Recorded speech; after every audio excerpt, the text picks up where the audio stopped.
You are listening to Season 2 of The Diary of a Wannabe Writer, the short and often daily podcast in which I chronicle my life and attempt to be a writer by writing daily. Sometimes.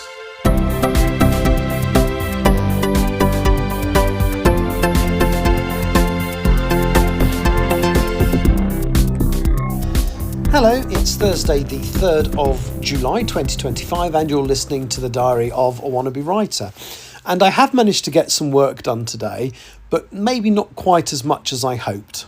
As you may or may not know, I probably mentioned in the podcast, it's been really hot the last few days. It's been quite sort of yucky and difficult to sleep. Last night, finally, it was cool. It was a cool day and I'd done loads yesterday. I'd eaten sensibly. I'd walked about 6.5 miles throughout the day. I went to bed a little bit later because I was watching what was I watching? I was watching a few bits and pieces on TV. So I went to bed about 10:30, which for how I feel at the moment is very late, and totally failed to sleep properly. It was so frustrating. Blackout blind was down. It wasn't, it was cool. It wasn't that the environment was wrong. I just couldn't sleep. And I must have got a couple of hours. I don't think I was awake all night. But I ended up waking properly at 5 a.m, and that seems to be a thing at the moment. I seem to be waking earlier and going to bed earlier. So I thought, well, I'll get up, and I came downstairs and I'm rewatching the Martin Clunes TV sort of comedy drama series, Doc Martin. So I watched an episode of that and then kind of thought, no, I'm going to go back to bed. And my plan was to get up at 9 o'clock and do a live stream, do a bit of editing work. And I didn't. I just had a bit of a zombie day, really. Getting up, dozing, watching the odd bit of telly, finding out that my new Blu-ray player won't play Region 4 DVDs because there's one particular episode of Doc Martin, which is a Christmas special, that I don't think was ever released in this country as a standalone episode. Now, that might be wrong, or maybe it was true at the time and it's wrong now, so I might actually look to see if I can source it now. But I couldn't. I tried to watch this. It's like a feature-length episode on a single disc. And it's the only one that I never found in this country, so I got it from Australia. And my old DVD player plays Region 4 discs as though they're Region 2. So I thought, that's fine. Popped it in today, wouldn't play, so that was annoying. But I did finally, this afternoon, get round to doing some editing work. And I did manage to sign off chapters 37 and 38, I think. Is that right? Yes, of Empress of the Trees.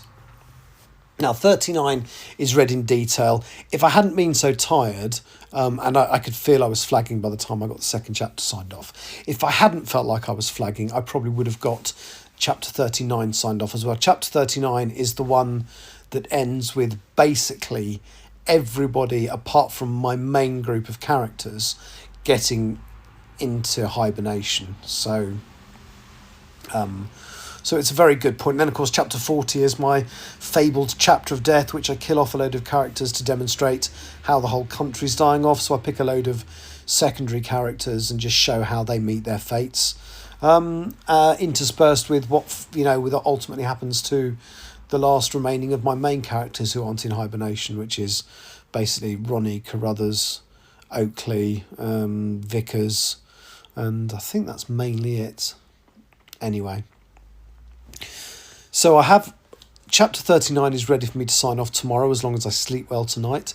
And chapter 40 I've read through a couple of times. I'm going to read it through again, but it'd be really nice to sign that one off tomorrow as well, which then will only leave me chapters 41 to 43, which are my post-apocalyptic chapters, as it were.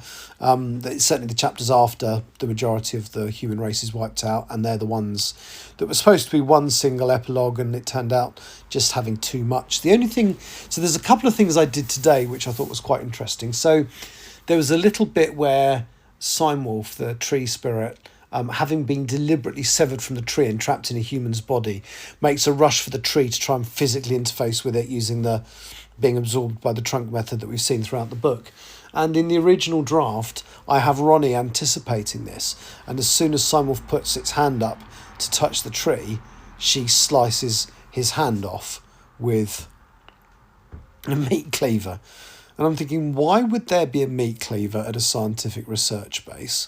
And also, it's, they've got kitchens, but I doubt they'll be that well equipped. And also, it felt like gratuitous violence for the sake of gratuitous violence. So that has been completely removed. And now they do something very different to stop Steinwolf from interfacing with the tree at that point in the story, which is a much more personal and emotional moment, and I think it works better than lopping the hand off. Because then I was thinking, do I condemn Claire because Steinwolf's inhabiting Claire's body? Do I condemn Claire to not have a hand when she's if she survives the hibernation? And then I thought, well, no, because they can repair the body, but then they can't repair missing parts. So I was then trying to think of a chapter where Ronnie's like, oh, just stick her hand in her pocket so that when she's absorbed the tree will work it out and reattach it when it absorbs her. And I just thought, no, that's just getting stupid, sticking a hand in someone's pocket for that reason. And the hand never got detached ultimately, and it's better for it. So I'm nearly there. The other thing I will quickly say, because I'm waffling a little bit, I did my little video. Was that only yesterday? I've had a bit of feedback from that, and the feedback was that it says too much, basically gives too much detail about characters, which wasn't what I'd thought, but my overall thought was that it was too long. So it's about 4 minutes long, and I need to get it down to about 90 seconds.